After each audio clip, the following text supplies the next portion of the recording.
आप देख रहे हैं ब्लैक मिरर हॉरर।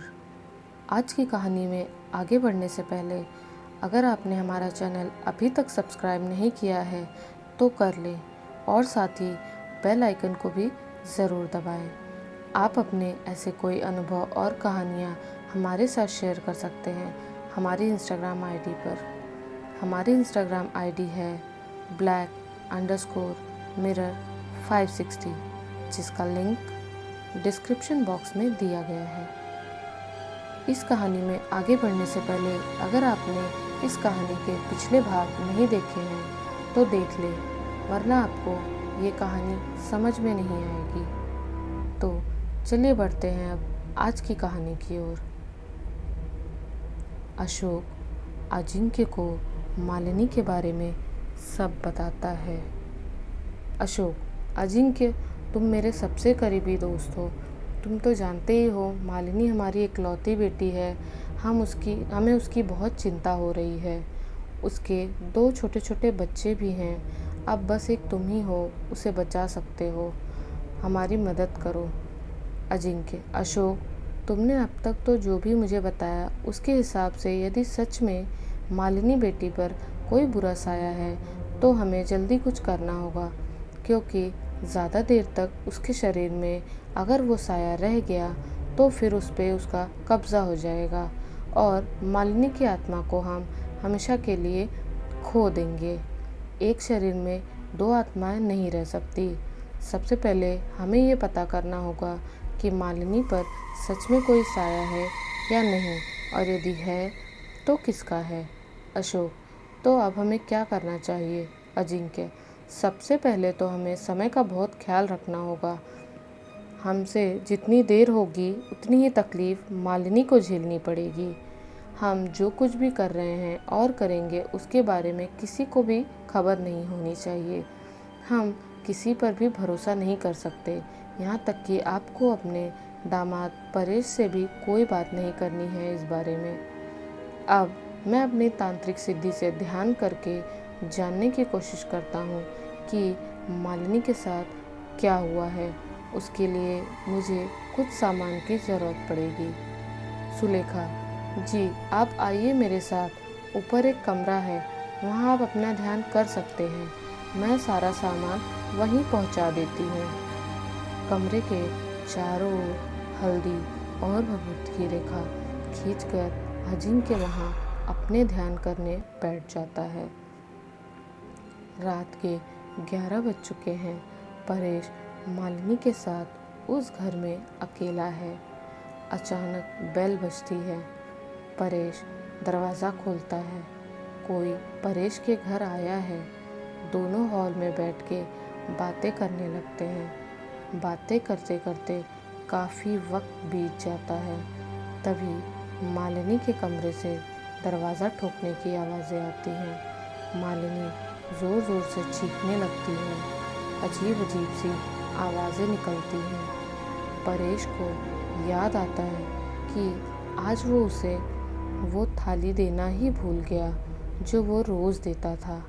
वो तुरंत उठ के एक थाली में बहुत सारे मांस के टुकड़े रख के उस कमरे में जाता है।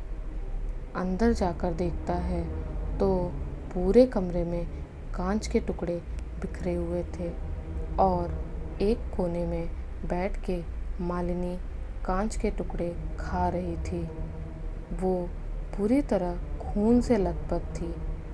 उसके मुंह से खून की धार बह रही थी। परेश ने जल्दी से वो थाली उसकी ओर सरकाई। मालिनी उस थाली की ओर झपटी और परेश को देखकर अट्टहास करने लगी। उसकी हंसी इतनी भयानक, तेज़ और कुटिल थी कि परेश के कानों से खून बहने लगा। वो तेज़ी से कमरे से बाहर आया।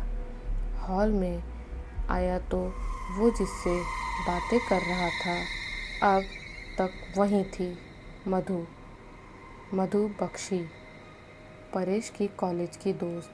परेश और मधु एक ही कॉलेज में पढ़ते थे।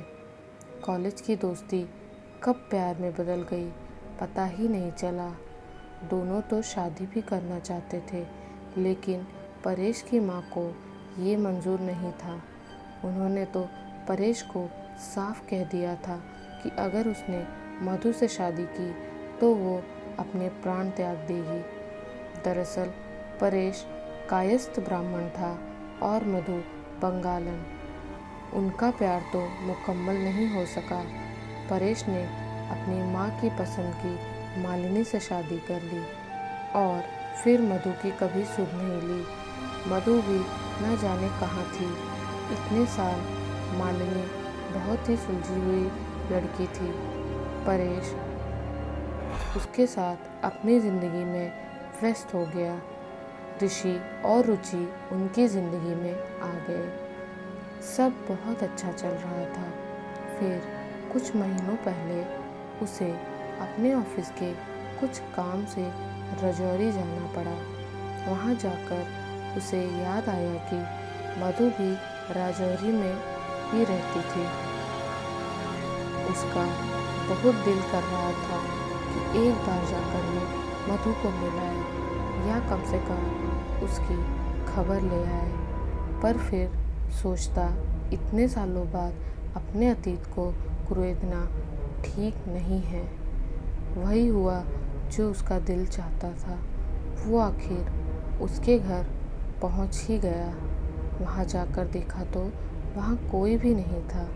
उसका घर खंडहर बन चुका था। वो निराश होकर वापस लौटने लगा।